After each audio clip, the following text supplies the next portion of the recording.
Nothing to ওরি, এসব পরে শুনবেন মিসেস শেখ। ডক্টর ইনফর্ম করেছি এখনই এসে পড়বে। আগে ওর শরীরের পোশাক চেঞ্জ করে দিন। এতক্ষণে মেয়ের দিকে পূর্ণ দৃষ্টি পড়ল মীরার। বিন্দুর ধবধবে সাদা হিজাবে এবং আকাশী রঙের স্কুল ইউনিফর্মে রক্তে রঞ্জিত। মেয়ের শরীরে রক্ত দেখে আঁতকে উঠলেন মীরা। তিনি উদ্বিগ্ন হয়ে বলল, র রক্ত, ওর শরীরে এত রক্ত কোথা থেকে এলো? অর্ণব দাঁড়িয়ে নেই, তার দৃঢ় পদচরণ ইতিমধ্যে সিঁড়ি বেয়ে উপরে চলেছে। মীরা অর্ণর পিছু পিছু ছুটতে ছুটতে পুনরায় অস্থির কণ্ঠে বলল, আমার বিন্দুকনার সাথে কি খারাপ কিছু? মীরার কথা সম্পূর্ণ করার আগেই অর্ণ সিঁড়ি ভেঙে উঠতে উঠতে গম্ভীর গলায় বলল, don't panic Mrs Sheikh, she is fine. রুহির পাশের রুমের বেডে অচেতন বিন্দুকে আস্তে করে শুইয়ে দিল অর্ণ। এই রুমটা বিন্দুর জন্যই বরাদ্দ। মেহেদির দেয়া বইগুলো এই রুমে সাজিয়ে রাখা। বিন্দুর ব্যবহৃত আরও জিনিসপত্র রয়েছে এখানে। দিনের অনেকটা সময় কাটায় বিন্দু এই রুমেই দাঁড়িয়ে। অর্ণর তীক্ষ্ণ দৃষ্টি রুমের কোনায় কানায় বুকশেলফে সাজিয়ে রাখা বইগুলো তার বাজের ন্যায় চক্ষু জুগলে এড়ায় না। অর্ণ গম্ভীর পদচরণে হনহনিয়ে বেরিয়ে এলো রুম হতে। বেশ কিছুক্ষণ পরে ডক্টর পাটোয়ারিকে নিয়ে শেখ বাড়িতে উপস্থিত হলো সাদি। ডক্টর পাটোয়ারি বেশ মনোযোগ দিয়ে বিন্দুর চিকিৎসা শুরু করল। কি দেখলেন ডক্টর পাটোয়ারি? বড় কোনো সমস্যা আছে? এখনো ওর সেন্স ফিরছে না কেন? বেশ চিন্তিত গলায় জিজ্ঞেস করল সাজ্জাদ রেজা। ডক্টর পাটোয়ারি নিজের সরঞ্জাম গাছ করতে করতে বলে, রিল্যাক্স মিস্টার শেখ, ভয়ের কিছু নেই। ভয় তার শরীরে জেঁকে বসেছে। তাছাড়া সারা দিনে মনে হয় দানাপানি কিছুই পড়েনি পেটে। আপনাদের প্রথম কাজ হলো পেশেন্টের জ্ঞান ফিরতেই তাকে খাবার খাওয়ানো। আর একটা কথা, জ্ঞান ফেরার পরে প্যানিক করতে পারে, ভয়ের কিছু নেই। বি কেয়ারফুল, টেক কেয়ার করবেন। আসছি। ডক্টর পাটোয়ারির সাথে কথা বলতে বলতে রুম থেকে বেরিয়ে গেল সাজ্জাদ রেজা। রুমের এক কোণে দাঁড়িয়ে সবটা দেখছিল মিথিলা আর হেনা খান। মিথিলার ফর্সা মসৃণ মুখখানার আগে থমথমে হয়ে আছে। তার ইচ্ছে করছে বিন্দুকে টেনে উঠিয়ে ঠাস ঠাস করে কয়েকটা থাপ্পড় মারতে। এই মেয়েটাকে কেন অর্ণকেই বাঁচাতে হবে? তাও আবার একবারে অর্ণর কোলে চেপে এসেছে। অর্ণ তো তার সাথে ঠিকমতো কোথাও বলে না, অথচ এই আগাছা ছোটলোক মেয়েটিকে নিজের কোলে নিয়ে আসে। এত দরদ এই মেয়েটির জন্য? কেন? এটা কিছুতেই মানতে পারছে না সে। তার ভীষণ রকম রাগ হচ্ছে, একেবারে পৃথিবী পুড়িয়ে দেয়া রাগ। সবকিছু যেন অসহ্য লাগছে তার কাছে। মিথিলা রাগে গোজগোজ করতে করতে রুম হতে বেরিয়ে গেল। মেয়ের পিছে পিছে হেনা খানও ও গেল। যাবার আগে মামির দিকে তাকিয়ে মুখে চামটা মারতে ভুলল না ভদ্রমহিলা। মীরা মেয়ের মাথার হাত বুলিয়ে দিচ্ছে। ইতিমধ্যে সবটাই শুনেছে সাদির থেকে। কোনো যে এত বিপদ আসে এই মেয়েটির জীবনে। যদি অন্য সময় মতো না পৌঁছাতো তাহলে কি হতো ভেবেই হাত পা ঠান্ডা হয়ে আসছে তার। সাদি কপাল আড়াড়ি করে আশেপাশে চোখ বুলায় না, আশেপাশে রুহির টিকিটাও দেখতে পেল না আসার পর থেকে। বিষয়টা কেমন বিস্ময়কর না? কিঞ্চিত চিন্তিত হলো সাদির রুম হতে বেরিয়ে গেল নিঃশব্দে। ধীর পায়ে এগিয়ে গিয়ে দাঁড়ালো রুহির দরজার সম্মুখে।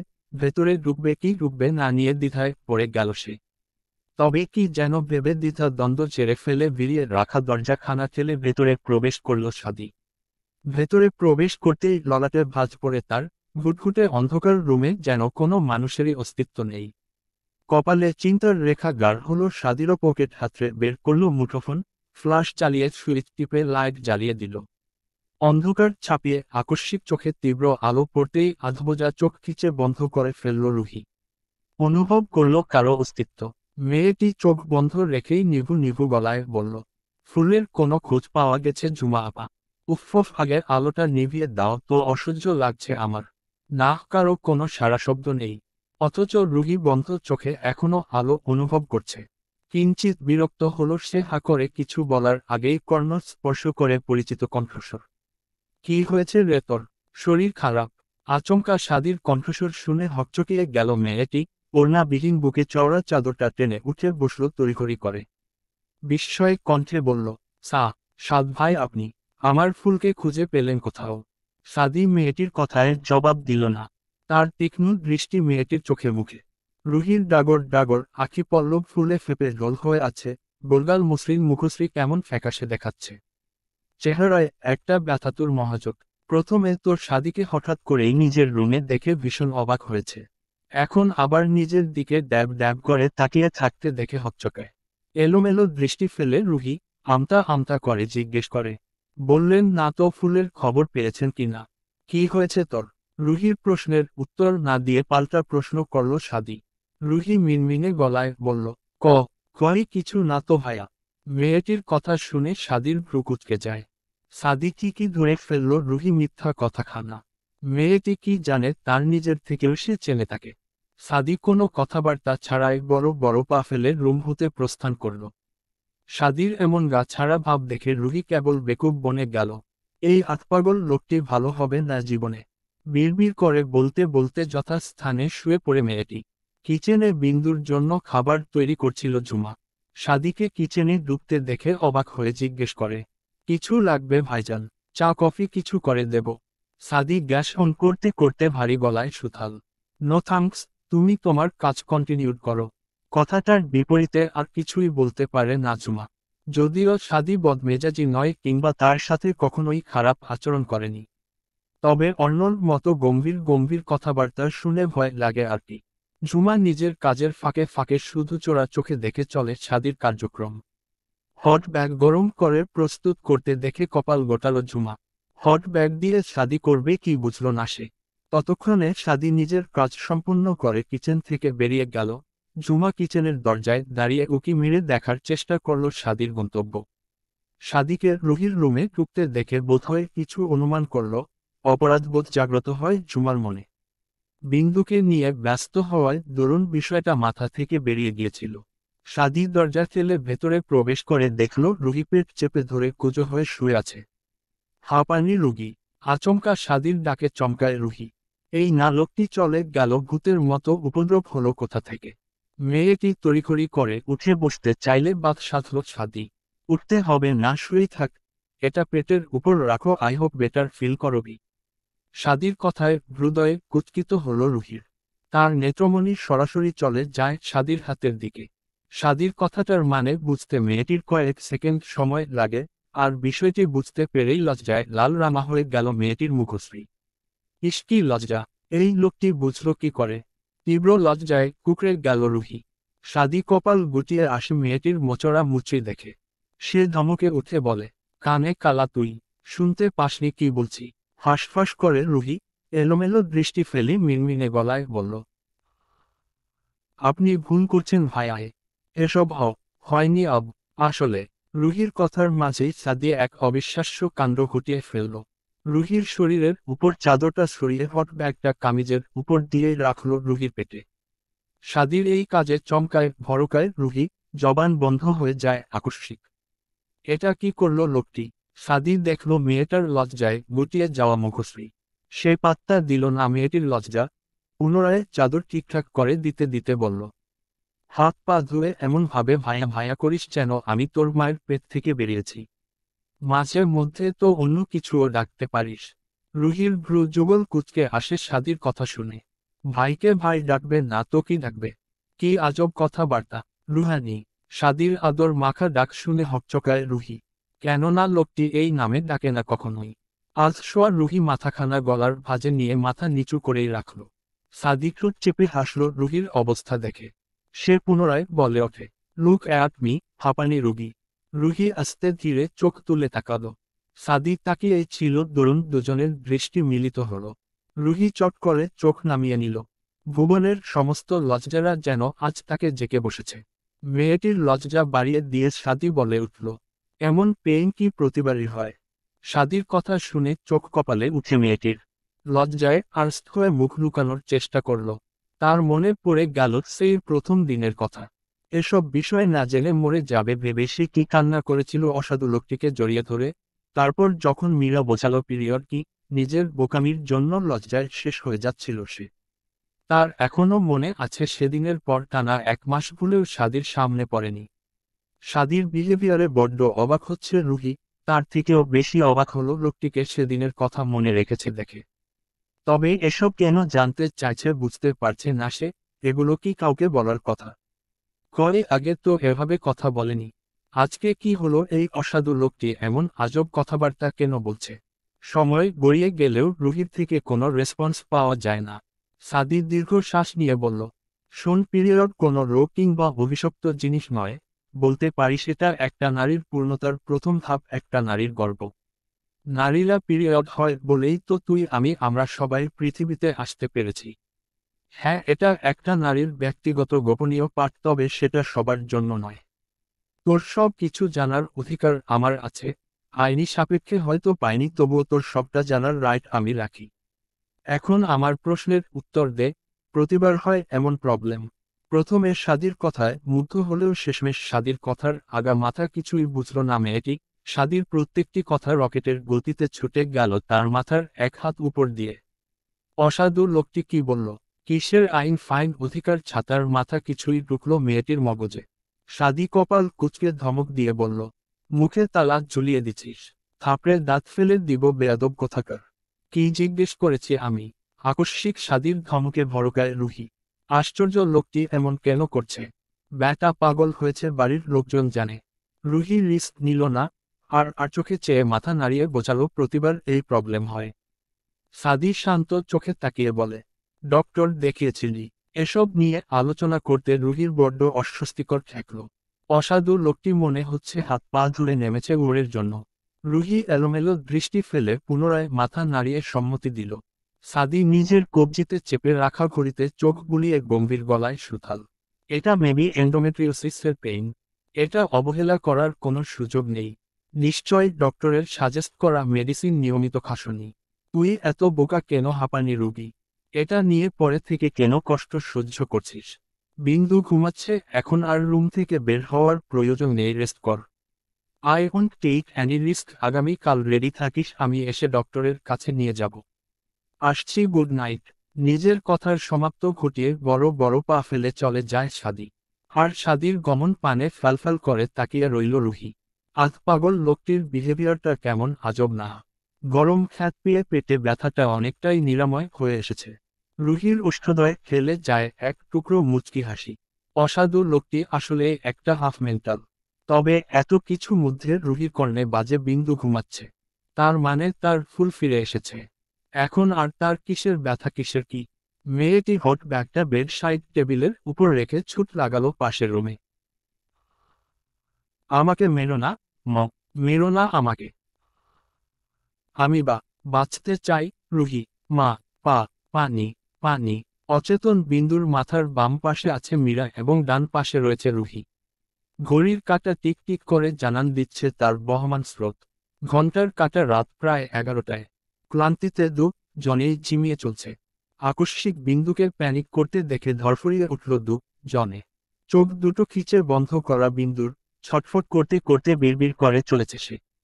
মীরা মেয়েকে জড়িয়ে ধরে বলল, বিন্দুক না, মা, আমার চোখ খুলে দেখ, মা তোর কাছে আছে। কেউ মারতে আসবে না তোকে। চোখ মেলে তাকা শোনা। ভয়ে তটাস্থ হয়ে আছে বিন্দু, ফ্যাকাশে মুখে তার ভয়ের ছাপ স্পষ্ট। মস্তিষ্ক অচল, তার যেন একটা ঘোরের মধ্যে দিয়ে যাচ্ছে সে। রুহি মীরা বিভিন্ন কথা বলে বিন্দুকে স্বাভাবিক করতে চায়। বিন্দুর নাজুক দেখানা থরথরিয়ে কাঁপছে। চোখের সামনে অস্পষ্ট কিছু চিত্র ভেসে ওঠে। সে তো স্কুল থেকে ফেরার পথে গাড়ির জন্য সামনে এগিয়ে যাচ্ছিল। তারপর তারপর দুজন মুখোশধারী লোক গাড়ি থেকে নেমে তার পথ আগলে দাঁড়ালো। তারপর কি যেন একটা তার নাকে চেপে ধরতেই সে ঢলে পড়ল। এরপর মস্তিষ্ক সক্রিয় হতে সময় লাগলো মেয়েটির। নিজের সাথে ঘটে যাওয়া বীভৎস দৃশ্য মনে পড়তেই ভীত সন্ত্রস্ত হয়ে পড়ে বিন্দু। মেয়েটির চক্ষুতে ভেসে ওঠে তখনকার ভয়ানক দৃশ্য। মনে পড়তেই কলিজা শুকিয়ে কাঠ হয়ে এলো বিন্দুর। অর্ণর হিংস্র রূপ, যেটা বিন্দুর চোখের সামনে থেকে কিছুতেই যাচ্ছে না। ওসমান যখন বন্দুকের নল ঠেকিয়ে ফিঙ্গার প্রেস করল, বিন্দু তখন চোখ খিচে আল্লাহকে স্মরণ করল। এমন করুণ মৃত্যু তো সে চায়নি। তার চোখ ফেটে গড়িয়ে চলেছে অবিরাম বৃষ্টি। আকস্মিক গুলির শব্দে চমকে উঠে বিন্দু আতঙ্কে তার চোখ জোড়া ফট করে খুলে যায়। চোখ খুলে সে যা দেখে তার রুহু কেঁপে ওঠে, সমস্ত দেহ থরথর করে ওঠে। সম্মুখে দাঁড়িয়ে থাকা অর্ণর দুই হাতে দুটো পিস্তল। দুই হাত উঁচিয়ে একসাথে দুটো গুলি ছুড়ল ওসমানের চোখ বরাবর। ওসমানের চোখের মণি হতে লোহিত রক্ত ছিটিয়ে পড়ল তার গায়ে। পরাপর আরও দুটো গুলি ছুড়ল ওসমানের হৃৎপিণ্ডে, তারপর ডান হাতে। অর্ণর চোখজোড়া হিংস্রর মতো ভয়ঙ্কর, অথচ মুখবিবর ছিল থমথমে শান্ত। তবে ব্লেডের ন্যায় ধারালো চোয়াল আর ভয়ঙ্কর তীক্ষ্ণ দৃষ্টি যেন যে কেউ আতঙ্কে গটিয়ে যাবে। এতটাই অভিনব দক্ষ কায়দায় গুলিগুলো ছুড়ল, এক মুহূর্তের জন্য চোখের পলক পর্যন্ত কাঁপল না তার। তার হিংস্র দানবের ন্যায় দৃষ্টি শুধুই ওসমানের পানে।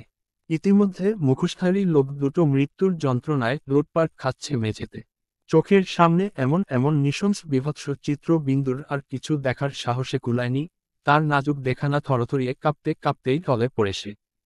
তারপর কি হলো? কি করে সে বেঁচে ফিরল? আদৌ বেঁচে ফিরতে পেরেছে?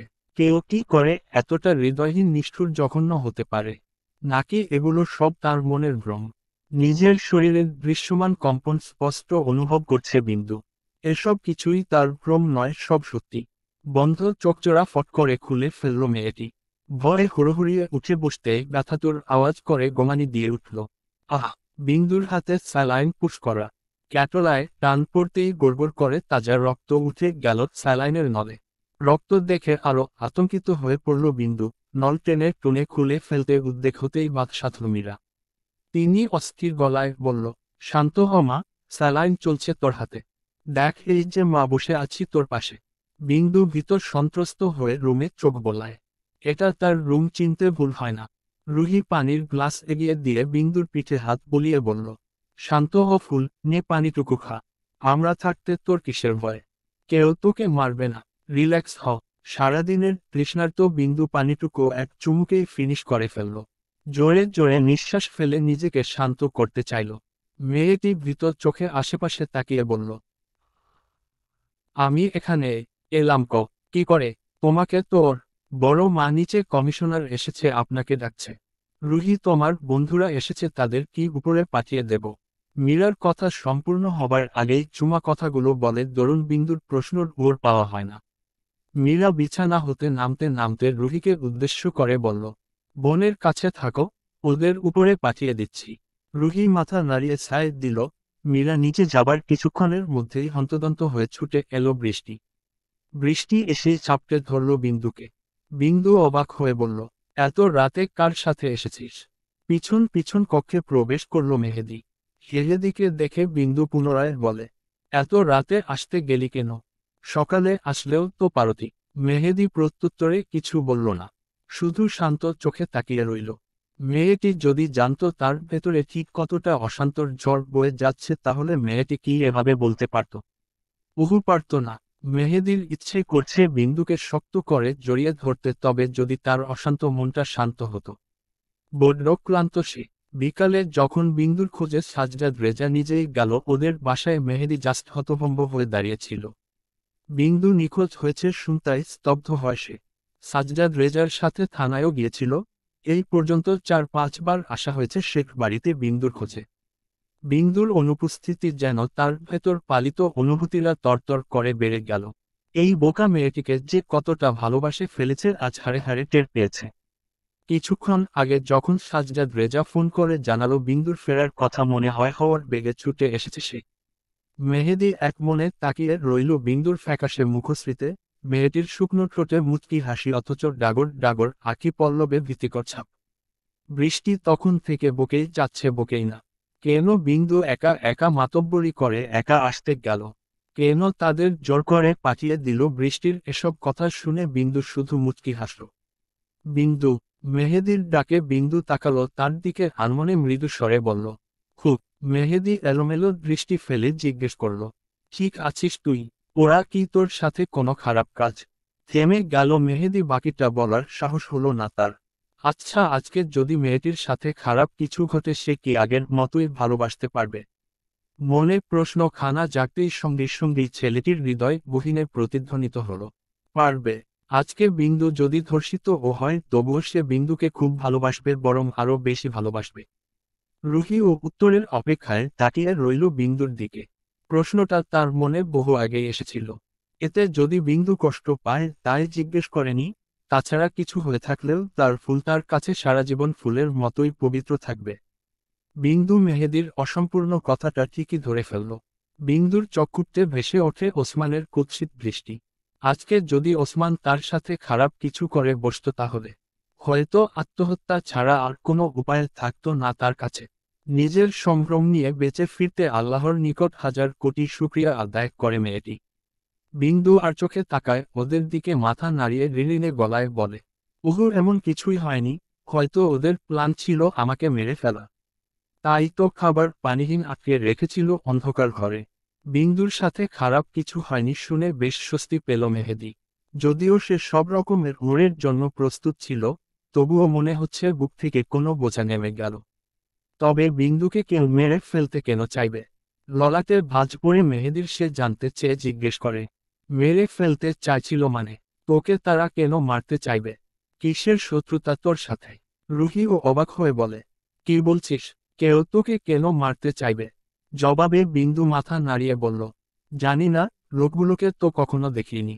বিন্দুর কথার পিষ্টে রুহি কিছু বলার জন্য উদ্বেগ হতেই মেহেদি ইশারা করে না করল। এখন এগুলো শোনার সময় নয়, এতে বিন্দু আরও উইক হয়ে যেতে পারে। তাই এই বিষয়ে কথা বলা অফ করে দিল ওরা। পরে ঠান্ডা মাথায় বিস্তারিত জানা যাবে। ততক্ষণে বিন্দুর স্যালাইন শেষ হয়ে গেছে। বিন্দুকে ওদের কথায় কনভিন্স করে বিন্দুর হাত থেকে ক্যাটোলা সহ স্যালাইন মেহেদি খুব যত্ন সহকারে খুলে দিল। ওদের নিয়ে নিচে খেতে যাও রুহানি, আমি বিন্দুকে কটা খাইয়ে মেডিসিন খাইয়ে দিচ্ছি। আর শোনো, আমি আজকে বিন্দুর সাথে এখানেই থাকি, তুমি বৃষ্টিকে নিয়ে তোমার ঘরে থাকো আর অর্ণর পাশের রুমটা মেহেদিকে দেখিয়ে দিও। এত রাতে যাওয়ার দরকার নেই, প্রয়োজনে মাহবুব ভাইকে তোমার বাবা ফোন করে বলে দিবে। খাবার হাতে ঘরে প্রবেশ করতে করতে কথাটা বলল মীরা। মীরার কথায় সায় জানিয়ে বৃষ্টি আর মেহেদিকে নিচে নিয়ে গেল রুহি। বিন্দুর চিন্তায় খাওয়া দাওয়া হয়নি তাদের। খাবার টেবিলে তখন সাজজাদ, রেজা আর অর্ণ খাচ্ছিল। মেহেদি টেবিলের সামনে আসতে অর্ণ খাওয়া শেষ করে টিস্যু দিয়ে হাত মুছতে মুছতে করে উঠে দাঁড়ালো। মেহেদির খুব অপছন্দ নাম শেখ নফিল অর্ণ। কেন পছন্দ করে না এর ব্যাখ্যা নেই তার কাছে, হয়তো বিন্দুর সাথে দুর্ব্যবহার করে এই কারণেই অপছন্দ। অর্ণকে এড়িয়ে যেতে চেয়ে পারে না। ভদ্রতার খাতিরে জিজ্ঞাসা করে, আসসালামু আলাইকুম, কেমন আছেন ভাইয়া? মেহেদির কথা শুনে তীক্ষ্ণ দৃষ্টিতে তাকালো অর্ণ। অর্ণর ধারালো অস্ত্রের ন্যায় তীক্ষ্ণ দৃষ্টি দেখে ভড়কে গেল মেহেদি। অর্ণ মেহেদি কাঁধে হাত রেখে গম্ভীর গলায় সুথাল, ফাইন, বাট তোমার ভালো থাকাটা নিয়ে ভেরি কনফিউজড। নেয়ার এক্সাম, আই হোপ মন থেকে আজে বাজে ভাবনা মুছে ফেলে লেখাপড়ার মনোযোগ দিবে। এটাই তোমার জন্য বেটার অপশন। পার্সোনালি স্পিকিং, আগামী দিনের ভবিষ্যৎ নষ্ট করো না। মেহেদি অর্ণর কথা কিছুই বুঝল না আর না বোঝার চেষ্টায় আছে। অর্ণর প্রগাঢ় হাতের চাপে মেহেদির দাঁতের দাঁত পিষে ধরে। মেহেদির কাঁধের ওপর চেপে বসা অর্ণর হাতটা এতটাই দৃঢ় মনে হচ্ছে কাঁধের উপরি ভাগের চামড়া তুলে ফেলবে। অথচ অর্ণর দৃষ্টি একদম স্বাভাবিক শান্ত, যেন তার স্নেহের হাত মেহেদির কাঁধ জুড়ে। হাতে পায়ে মেহেদি যতই বড় হোক অর্ণর কাছে সে নিতান্তই বাচ্চা। ব্যথায় চোখ খিচে ফেলে মেহেদি। এটা যে অর্ণ ইচ্ছে করে করছে ঢের বুঝতে পারছে সে। কিসের এত ক্ষোভ তার ওপর?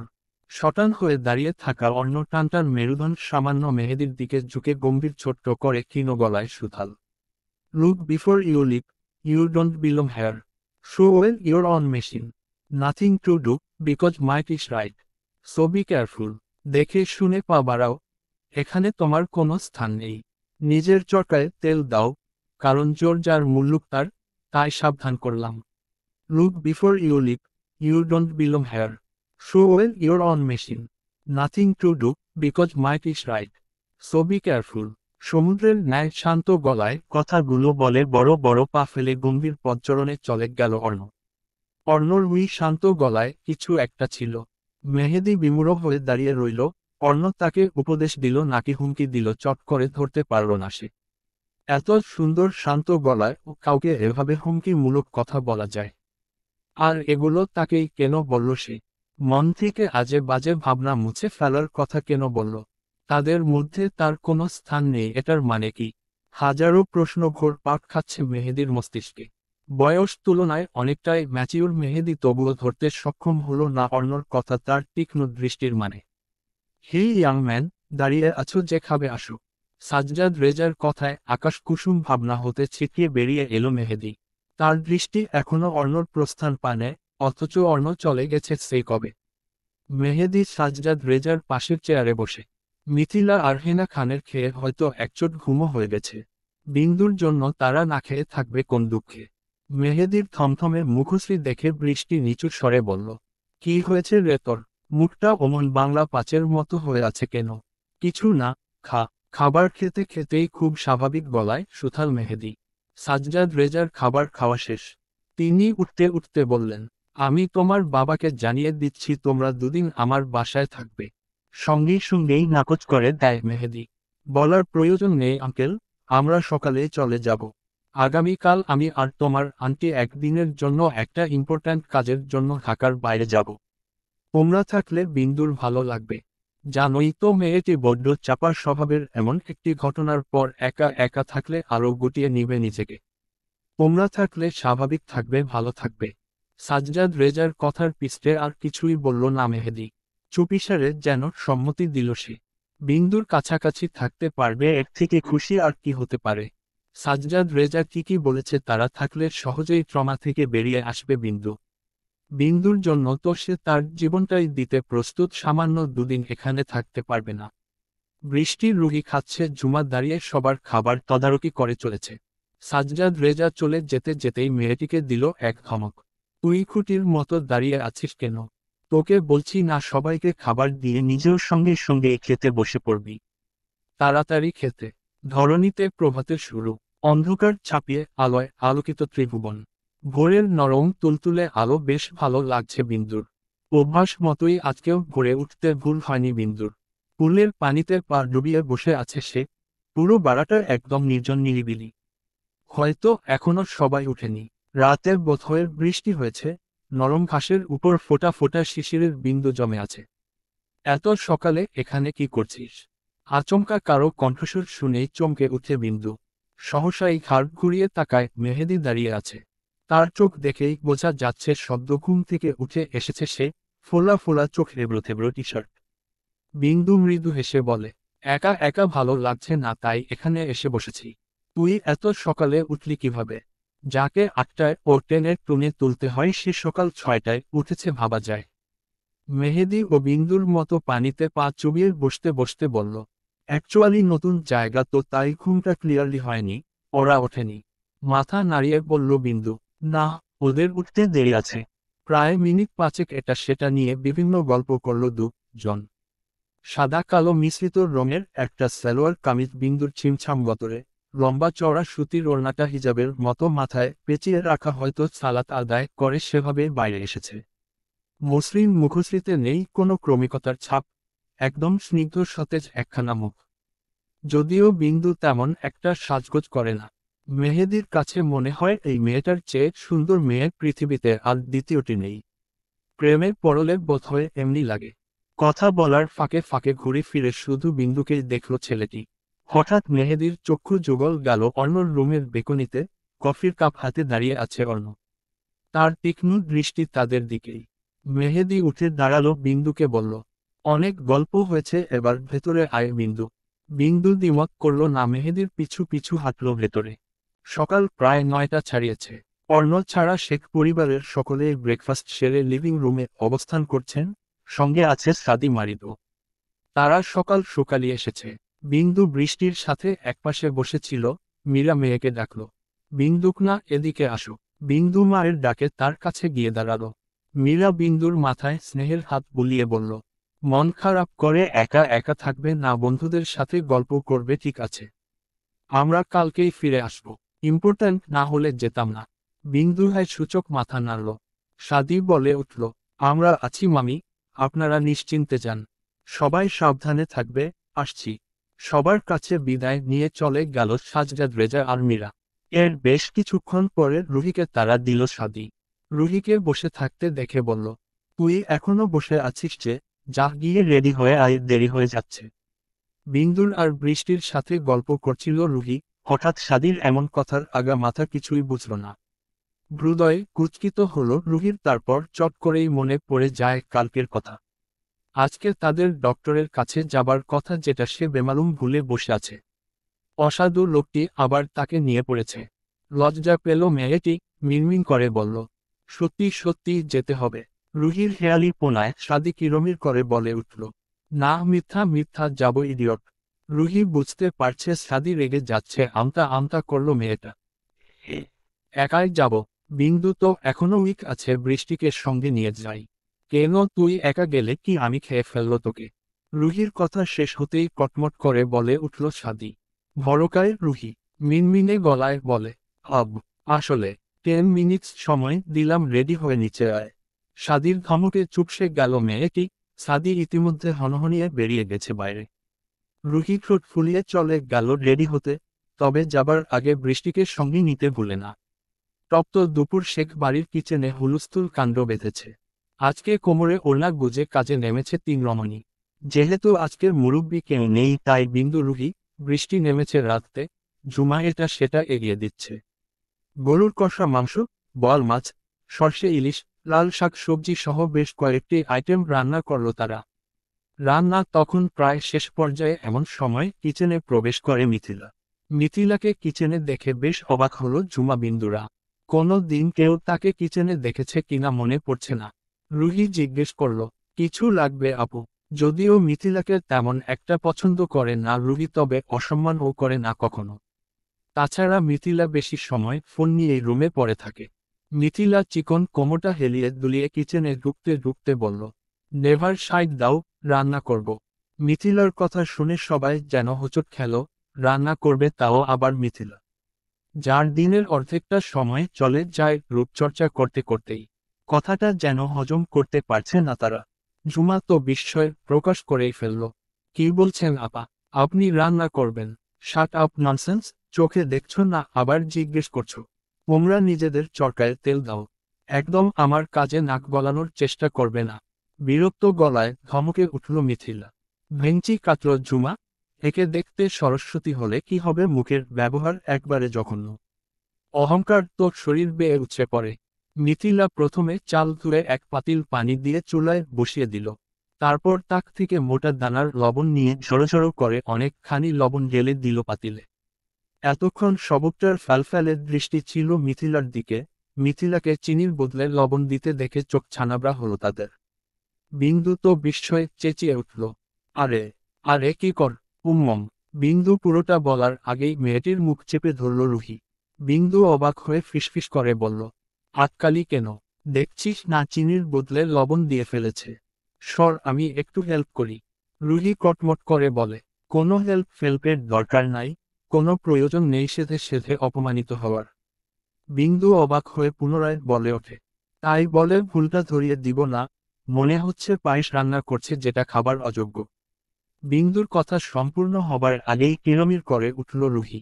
নিচু গলায় ধমকে বলল, চুপচাপ দাঁড়িয়ে থাক। যে চিনি আর লবণের পার্থক্যই বোঝে না সে কেন এসেছে রান্না করতে? পাকনামি না করে শুধু দেখে যা। বিন্দুর হাতের তালু ঠেকল কপালে। এই খাবার কাকে খাওয়াবে আল্লাহই জানে। এই পায়েসের টেস্ট কেমন হবে ভেবেই গায়ে ঝটকা দিল মেয়েটির।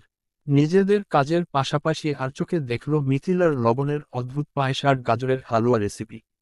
রান্না বান্না শেষ করে 4 রমণী গোসল করে লিভিং রুমে এসে খাপটি মেরে বসে রইল। মিথিলার অদ্ভুত রেসিপিকে খাবে দেখার জন্য ভীষণ এক্সাইটেড তারা। সিঁড়ি বেয়ে নেমে আসছে সাদি, মারিদ আর অভি। তারা এসে চেয়ার টেনে বসে। পিছু পিছু মিথিলাকেও আসতে দেখা গেল। সবাইকে খাবার সার্ভ করার জন্য ঝুমাকে পাঠিয়ে দিল রুহি। সেও এতক্ষণ বসে ছিল মিথিলা অপেক্ষায়। মিথিলাকে খাম্বার মতো দাঁড়িয়ে থাকতে দেখে বৃষ্টি ফিসফিস করে বলল, এই বেডি তো দেখি গাছের মতোই দাঁড়িয়ে আছে। তার সুস্বাদু খাবার দিবেটা কখন? সেই কখন থেকে বসে আছি ভুক্তভোগীর মুখের এক্সপ্রেশন দেখার জন্য। সেটাই তো দেখছি নাকি? এখন ফ্যাচ ফ্যাচ না করে দেখতে থাক। বৃষ্টির মতোই ফিসফিস করে বলল রুহি। মেহেদি নিচে নেমে সোজা এসে দাঁড়ালো ওদের কাছে। কপাল কুঁচকে বলে ওঠে, সবকটা এমন দলাদলি করছিস কেন? মতলব কি বলতো? বৃষ্টি তার হাত ধরে পাশে বসিয়ে দিয়ে বলল, কথা বলিস না, তুইও চুপচাপ বসে ফ্রিতে সিনেমা দেখে যা। মেহেদির ললাটের ভাঁজ আরো দ্বিগুণ হলো। এদের মতলবটা কি বোঝার চেষ্টা করল। সবকটার দৃষ্টি খাবার টেবিলে।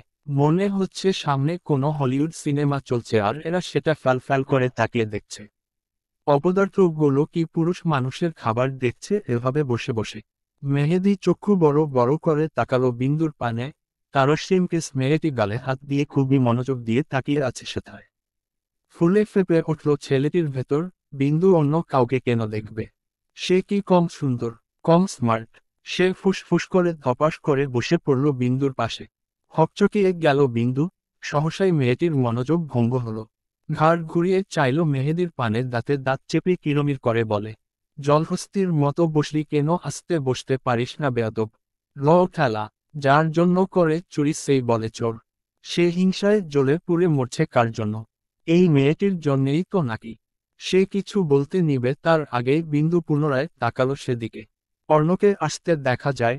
অর্ণ খাবার টেবিলে বসতেই ঝুমা সর্ষে ইলিশ দিয়ে ভাত দিতেই বাদ সাধল মিথিলা। হাতে পায়েসের বাটি নিয়ে অর্ণর সামনে দাঁড়িয়ে গদগদ কণ্ঠে বলল, ভাত পরে খাও অর্ণ, আজ আমি নিজের হাতে তোমার জন্য পায়েস, গাজরের হালুয়া রান্না করেছি। প্লিজ তুমি না করবে না, কষ্ট করে রান্না করেছি, তোমাকে খেতেই হবে। মিথিলার এই কাজে চক্ষু চরকাজ চার রমণীর। তাদের চোখ উঠে বসল কপালে। এই কুখ্যাত পায়েস অর্ণর জন্য রেঁধেছে। বিস্ময়ে অভিভূত হয়ে বসে রইল বিন্দুরা।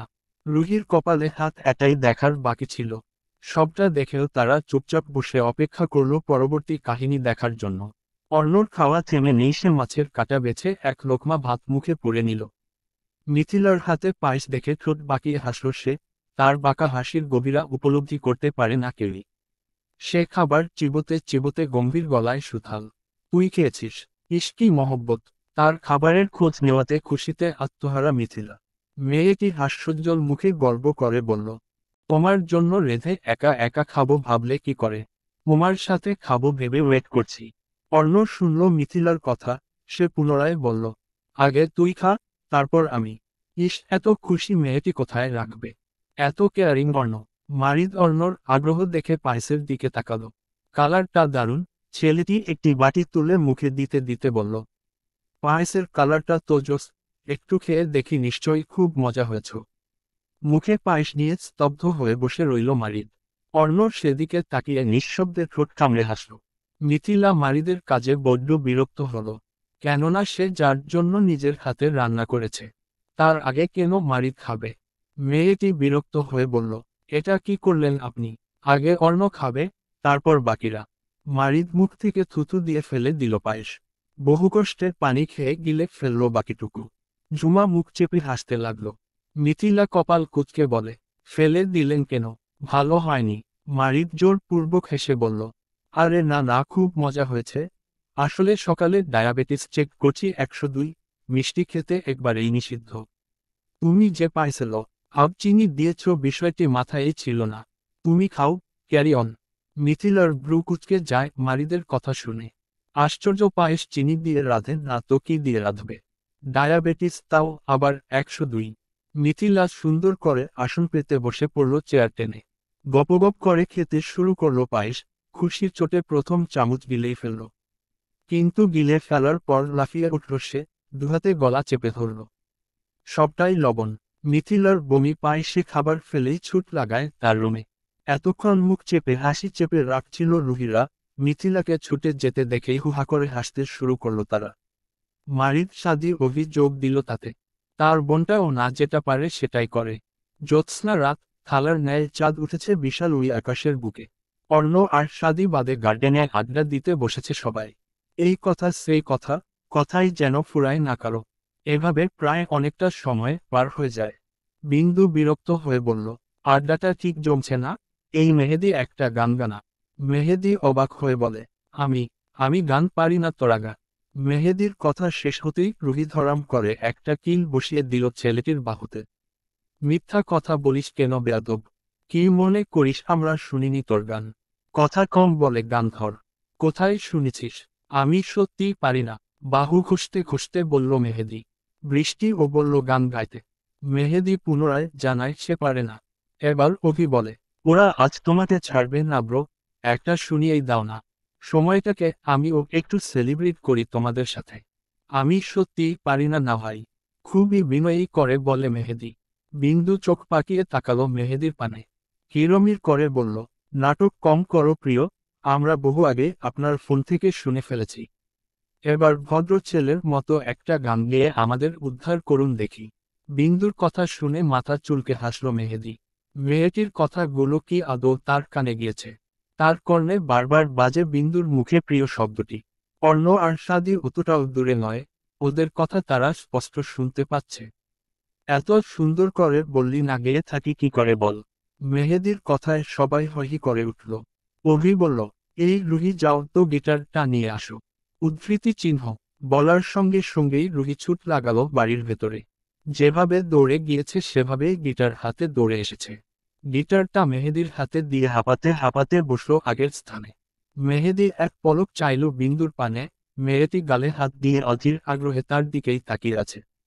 গিটারের টুংঠাং ঠনি তুলে গান ধরে মেহেদি। টিল এ জীবন তোমাকে দিলাম বন্ধু, তুমি শুধু ভালোবাসা দিও। চোখ বন্ধ করে বড্ড আবেগ মাখিয়ে গানটা গাইল মেহেদি। গান শেষ হতেই সবাই করতালি দিল। মেহেদি চোখ খুলে সরাসরি চাইল বিন্দুর দিকে। বিন্দু হাতে তালি দিয়ে বলল, ওয়াও কি শুনাইলি ভাই। যদিও গানটা অনেক পুরানো তবে তোর মুখে শুনতে খুব ভালো লেগেছে। মেহেদি কেবল মুচকি হাসল। এই যে মেয়েটি তার একটু প্রচেষ্টায় হাসছে, এর থেকে আর কি চাই তার। বিন্দু বায়না ধরল আরও একটা গান শোনাতে হবে। বিন্দু বলবে আর মেহেদি শুনবে না, এমনটা কি হতে পারে। মেহেদি বিন্দুর চোখে চোখ রেখে পুনরায় গান ধরে। অসম্ভব সুন্দর গান গায় মেহেদি। বিন্দু চক্ষুযুগল বন্ধ করে অনুভব করে। সত্যিই তার সব ভয় দূর হয়ে একরাশ মুগ্ধতা হানা দেয় তার হৃদয় জুড়ে। খুবই ভালো লাগছে সময়টা। সময় বহমান নদীর স্রোতের মতো। সেদিনের পর কেটে যায় আরও দুদিন। মীরা আর সাজজাদ রেজা পরের দিনই চলে আসে। বৃষ্টিরা 2 দিন থাকে শেখ বাড়িতে। এই 2 দিন খুব সুন্দর কাটিয়েছে বিন্দু। এখন সকাল 8টা, বিন্দু স্কুলের জন্য রেডি হয়ে বেরিয়েছে। একাই যাচ্ছে স্কুলে, কেননা গতকাল রাতে রুহি গিয়েছে তার নানা বাড়ি।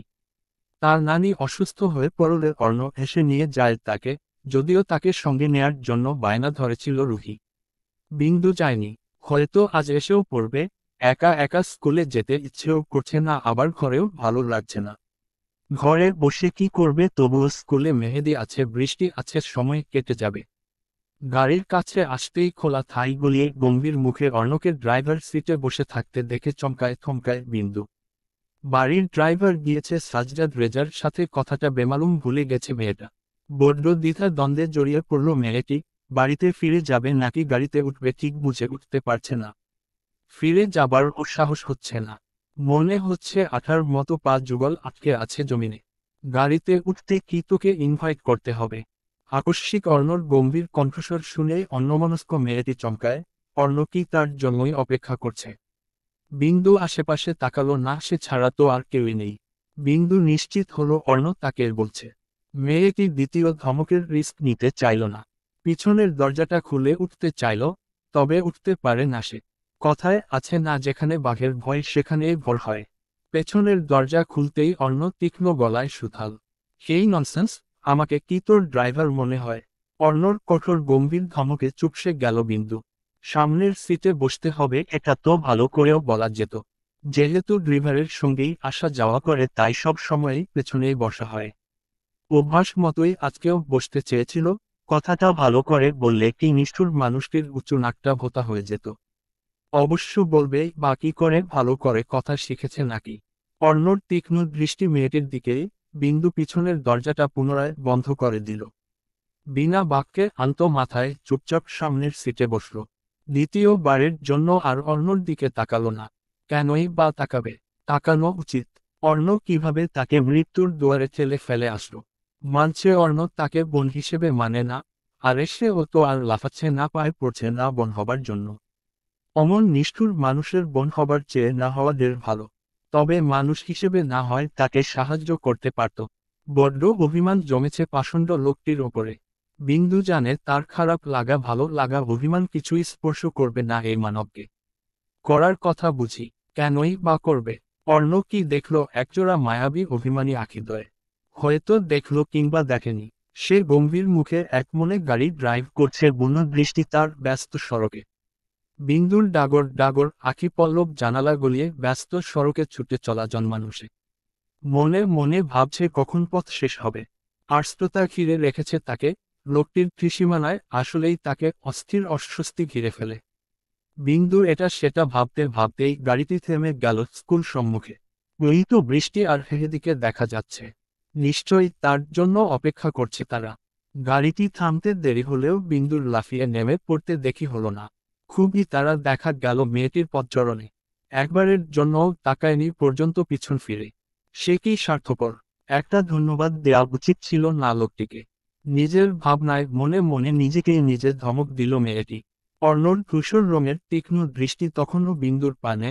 তার এই দৃষ্টিতে কি আছে, রাগ নাকি অন্য কিছু? তার মুখবিবর গম্ভীর, শান্ত অথচ কঠিন চোয়াল। বিন্দু ইতিমধ্যে বৃষ্টিদের সাথে স্কুল চত্বরে প্রবেশ করেছে। শূন্য গমন পথে দৃষ্টি রেখেই পোক্ত হাতে হুইল করায় অর্ণ।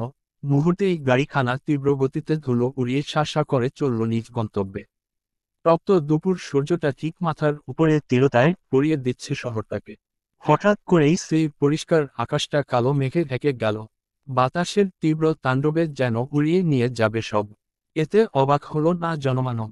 আষাঢ় মাসে বৃষ্টি আসবে না তো আর কবে আসবে? আজকে বৃহস্পতিবার, দরুন বিন্দুর ক্লাস তাড়াতাড়ি ছুটি হয়ে গেছে। আকস্মিক বৃষ্টি দেখে স্কুলের করিডোরে দাঁড়িয়ে চিন্তায় ডুবে আছে বিন্দু।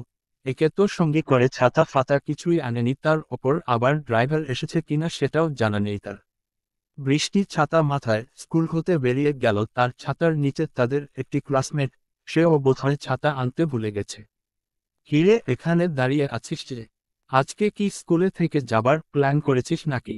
মেহেদীর কণ্ঠস্বরে চিন্তিত। বিন্দু তাকালো তার দিকে, মৃদু গলায় বলল, ছাতাটা আনি নি, ড্রাইভার আঙ্কেল এলো কি না তাও বুঝতে পারছি না। এবার বাড়ি যাব কি করে? মেহেদী তার হাতের ছাতাটি খুলতে খুলতে বলল, ছাতার নিচে আই, গেটের সামনে গিয়ে দেখি ড্রাইভার আঙ্কেল এসেছে কিনা। বিন্দু নড়ে চড়ে কিছুটা ভাবুক গলায় বলে, কিন্তু আঙ্কেল যদি না আসে? শুধু শুধু গেটের সামনে দাঁড়িয়ে বৃষ্টিতে ভিজব কেন? না আসলেও প্রবলেম কি, আমি আছি তো। আজ তোকে গাড়িতে তুলে না দিয়ে এক পাও দিচ্ছে না। তাছাড়া সবাই বেরিয়ে যাচ্ছে, এখানে একা দাঁড়িয়ে থেকে কি করবি? ওখানে থাকলে গাড়ি এসেছে কিনা দেখা যাবে চটজলদি। ভিজবি না, আয়। মেহেদীর কথা শুনল বিন্দু। এক ছাতার নিচে পিলপিল পায়ে এগিয়ে গেল অভিমুখে। গেটের কাছাকাছি যেতেই মেয়েটি চমকালো। কালো মার্সিডিজ গাড়িখানা তখন চার পায়ে দাঁড়িয়ে গেট সম্মুখে। গাড়ির থাই গ্লাসখানা নামিয়ে রাখা। বৃষ্টির তাণ্ডবে অর্ণকে ঠিক ঠাহর করতে পারছে না সে। আকাশ পর্যন্ত দৃষ্টি যাচ্ছে না মোটা মোটা বৃষ্টির ফোঁটার প্রকোপে। ড্রাইভার সিটে বসা অর্ণকে খুব ভালো করেই দেখতে পাচ্ছে মেহেদী।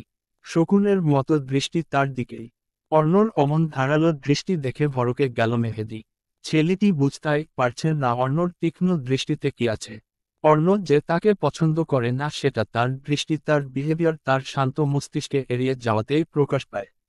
মেহেদী স্পষ্ট বুঝতে পারে সবটাই, তবে কারণটা ধরতে সক্ষম হচ্ছে না। মেহেদীর মনের গহীনে প্রশ্ন জাগল, আচ্ছা লোকটি কি তার বন্ধুদের সাথে মেলা মেশাটা পছন্দ করেছেন না? রুহি বিন্দুর সাথে বন্ধুত্ব করেছে বলে অসন্তুষ্ট? সেটা তো স্পষ্ট বুঝতেও পারছে না। রুহি আসলে ওর থেকে জেনে নেওয়া যাবে। বিন্দু আর মেহেদী তখনও একই ছাতার নিচে। মেহেদী এক হাতে ছাতা উঁচিয়ে ধরে অন্য হাতের সামনের ডোর খুলে দিল।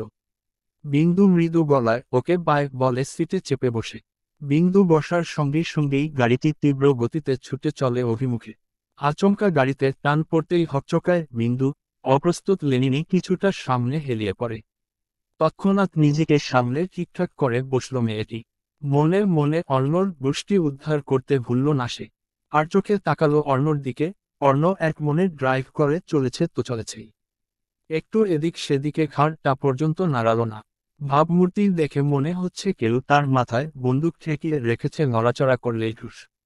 পেটানো শরীরে জড়িয়ে আছে ধূসর রঙের শার্ট, যার হাতা কনুই পর্যন্ত সুন্দর ভাঁজে গোটানো। ফর্সা হাতের নীল নীল শিরাগুলো ফুলে ফুলে আছে। লোকটি কি রেগে আছে? কেমন কঠিন না বদনখানি। ভারী বৃষ্টির প্রকোপে ভালো করে রাস্তাটাও ঠিকঠাক করে দেখা যাচ্ছে না। গাড়ির সামনে বড় গ্লাসের উপরে চেপে বসা কাটার মতো হুইলপারের এপাশ ওপাশ করে কাচের গ্লাসটা স্বচ্ছ করে দিচ্ছে। হঠাৎ বিন্দুর নেত্র পল্লব পড়ল গাড়ির সাইডে ছোট্ট আয়নাতে। একটা পাখি কাকভেজা হয়ে গুটিসুটি মেরে বসে আছে। বিন্দুর বড্ড মায়া জাগলো, কিভাবে ভিজেছে পাখিটা। বিন্দু আস্তে আস্তে করে হাত বাড়িয়ে পাখিটা খপ করে ধরে ফেলল। পাখিটা উড়ে যাবার জন্য ছটফট করে। বিন্দু অনুভব করে ছোট্ট পাখিটার বুকটা ধক ধক করছে। হয়তো ভয় পাচ্ছে, নয়তো অতিরিক্ত ভেজার কারণে। এত ভাবার বিন্দুর সময় কই। সে তার ব্যাগ থেকে রুমাল বের করে ধীরে ধীরে পাখিটাকে শুকিয়ে নিল। এখন পাখিটার লোমশগুলো একদম ঝরঝরে, কেমন চুটি করে আছে। বিন্দুর হাতের মুঠোর মধ্যে যেন সে ভরসার স্থান পেয়ে গেছে। বিন্দুর মনটা ফুরফুরে চঞ্চল হয়ে উঠল। পাখিটার লোমে ঠোঁট ছুঁড়ে দিল। এই পাখিটা সে বাসায় নিয়ে তার সুখ পাখির মতো আদর যত্ন করে পুষবে। বিন্দু পাখিটা গালের সাথে আলতো চেপে ধরে ইস্কি তুলতুলে নরম। বিন্দু ফিসফিস করে বলে, কি নাম গো তোর পাখি? পাখি কি কথা বলতে পারে? সে চুটি করে রিল মেয়েটির ত্বকে রুম পেয়ে। বিন্দু গুনগুন করে গল্প শুরু করলো তার সাথে। মেয়েটি যখন পাখির সঙ্গে গল্প করতে ব্যস্ত ঠিক তখনই একজোড়া পোক্ত হাত বাজের ন্যায় থাবা বসালো পাখিটিতে।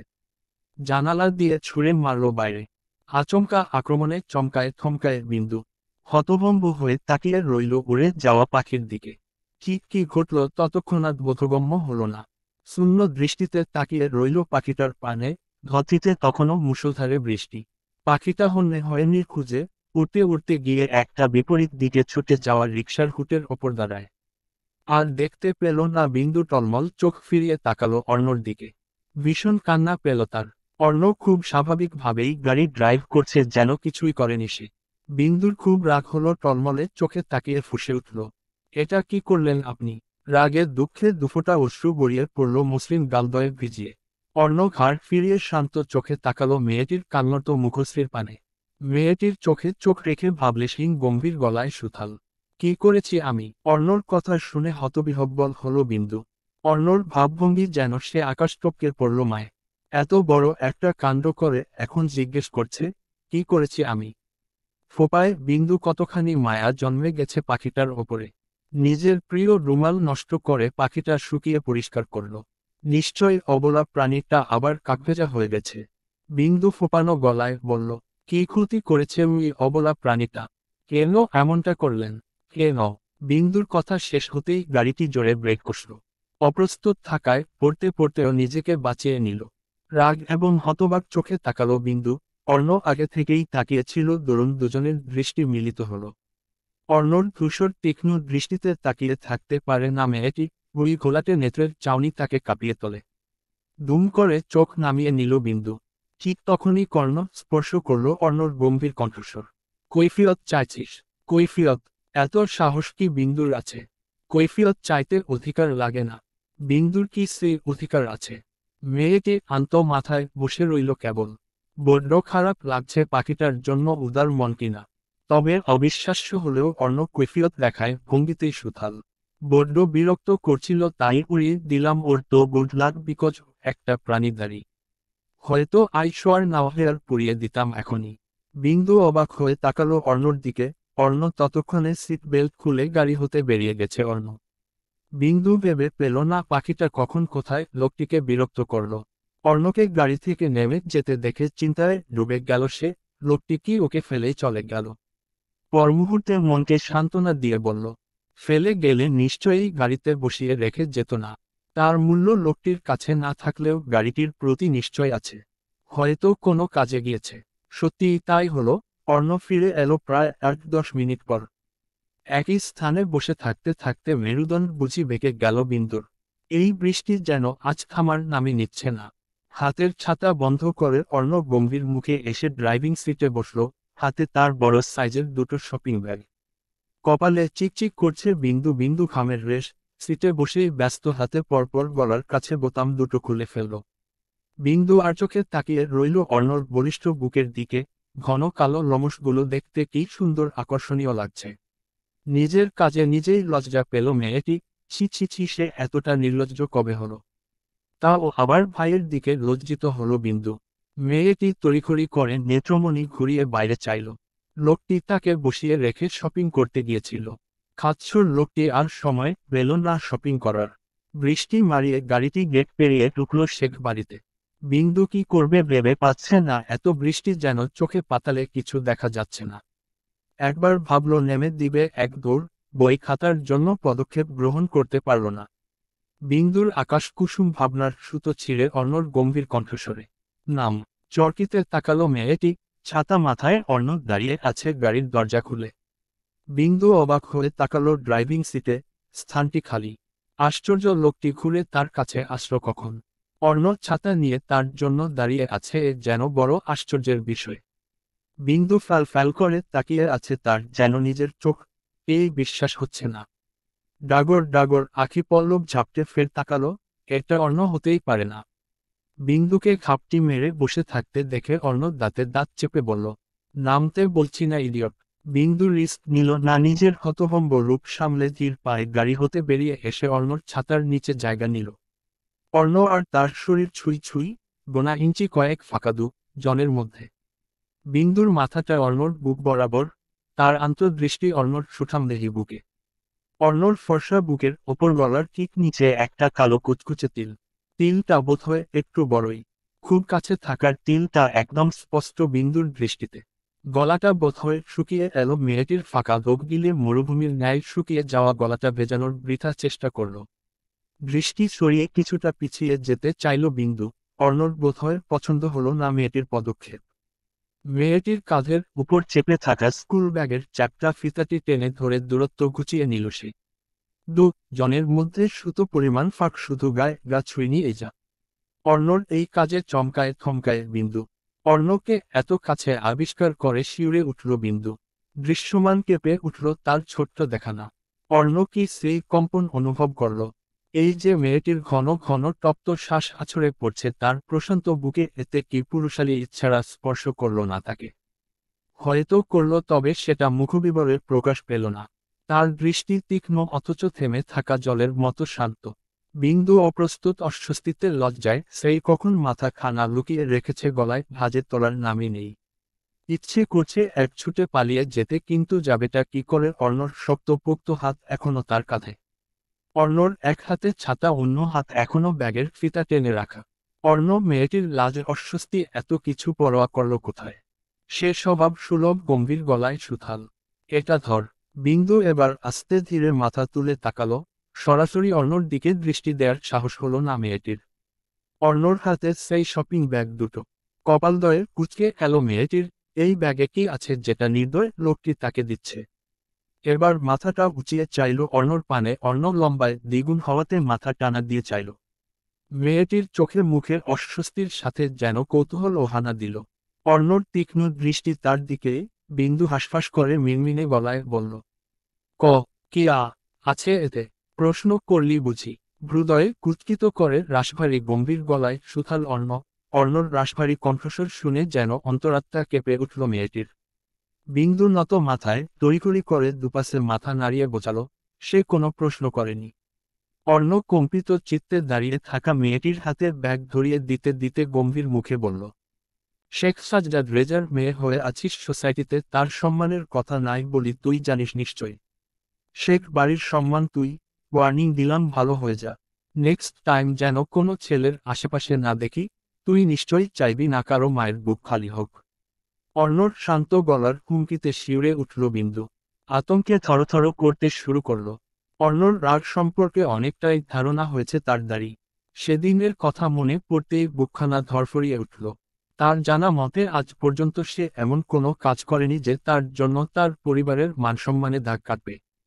তবে অর্ণ এগুলো কেন বলল?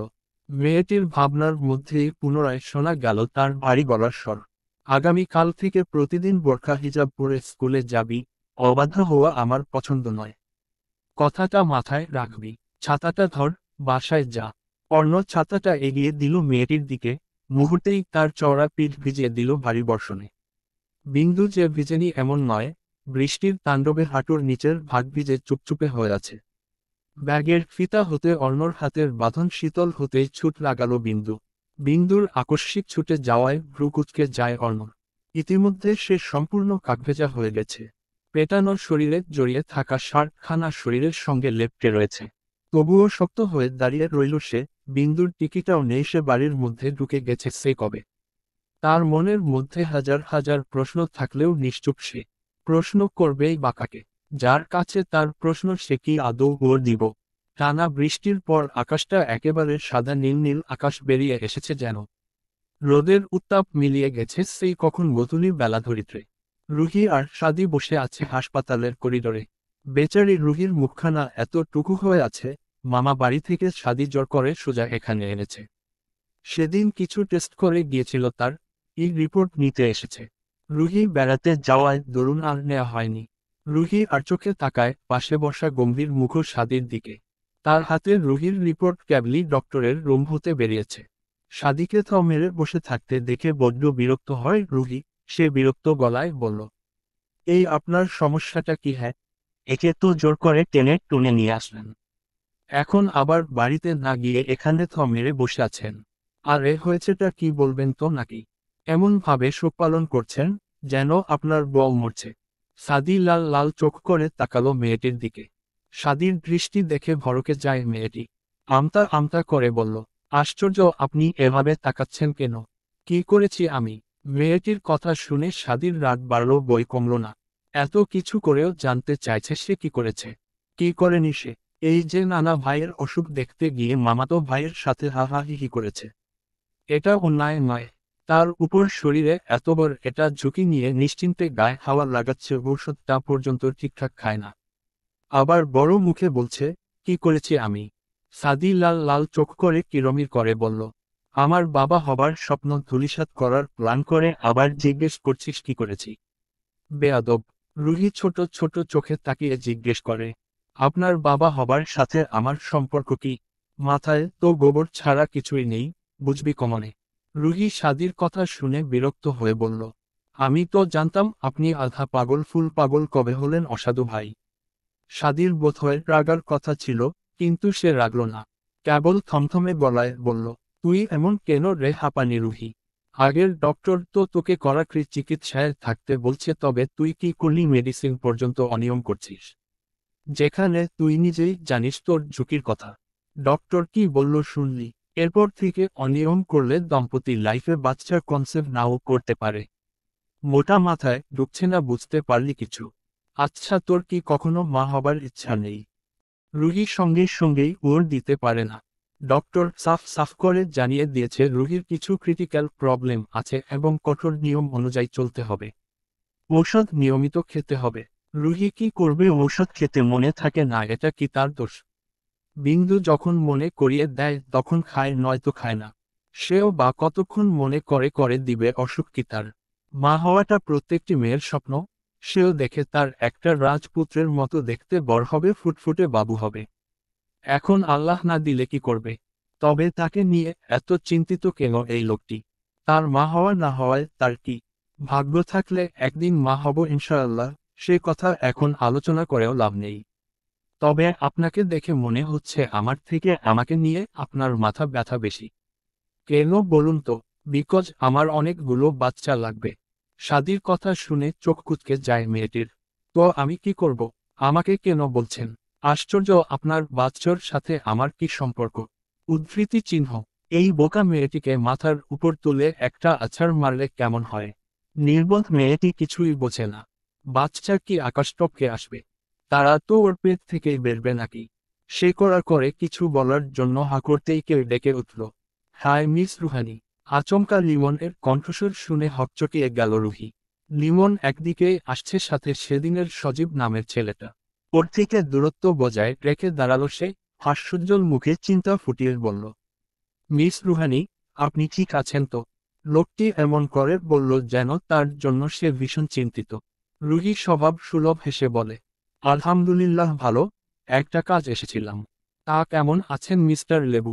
লিমন মুচকি হেসে বলল, ছিলাম তো ভালোই, আপনাকে দেখে আরো ভালো হলো।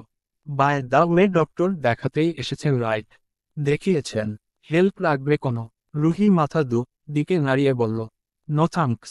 দেখিয়েছি অনেক দিন আগেই, আজকে আবার একটু আসতে হলো। সাথে বড় ভাই আছে, প্রবলেম নেই। রুহি মনে মনে বিরক্ত হয়েও খারাপ আচরণ করল না। কেননা লিমন ছেলেটি একবারে খারাপ না, যা একটু গায়ে পড়া এই। লিমন একটু নীরবতা পালন করে বলে, লাস্ট কিছুদিন ধরে স্কুলে কেন আসেননি রুহানি? লিমনের কথা শুনে বড্ড অবাক হলো রুহি। আমি স্কুলে যাইনি, আপনি কি করে জানলেন মিস্টার লেবু? লিমন মাথা চুলকে বলে, এ আব, আসলে আপনাদের স্কুলের সামনের টঙে বসি মাঝে মধ্যে। আপনাকে দেখতে পাইনি তো তাই জিজ্ঞেস করা। রুহি বোধহয় বিশ্বাস করল না, তবে এ বিষয়ে আর কিছুই বলল না সে। সাদি ব্যাগপত্র নিয়ে হনহন করে চলে গেল গাড়ির কাছে। তার মাথার জাস্ট আগুন জ্বলছে, যেন সেই আগুন লিমন নামের ছেলেটিকে পুড়িয়ে দিবে। লিমনের চোখের ভাষা পড়তে তার সময় লাগেনি মোটেও। একজন ছেলে হয়ে অন্য চোখের ভাষা বুঝবে না। লিমনের প্রত্যেকটি কথায় যেন অধিকারবোধ। এই মুহূর্তে সাদির কি করতে ইচ্ছে করছে কেবলমাত্র সে জানে। দুপ হাতে চুল খামচে ধরল সাদি। ততক্ষণে রুহিও গাড়িতে উঠে বসেছে। সাদির থমথমে মুখের পানে চেয়ে চিন্তিত হয়ে জিজ্ঞেস করে, আর ইউ ওকে সাদ ভাই? কেমন দেখাচ্ছে? আপনি ঠিক আছেন? মেয়েটির প্রশ্নর জবাব দিল না সাদি, পাল্টা প্রশ্ন করল সে। ছেলেটির সাথে তোর সম্পর্ক কি রুহি?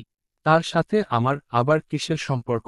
আপনি মনে হচ্ছে তাকে চিনতে পারেননি, সে হচ্ছে আরাব ভাইয়ার কাজিন। বিয়েতে দেখছিলেন মনে নেই? অবাক গলায় বলে ওঠে রুহি।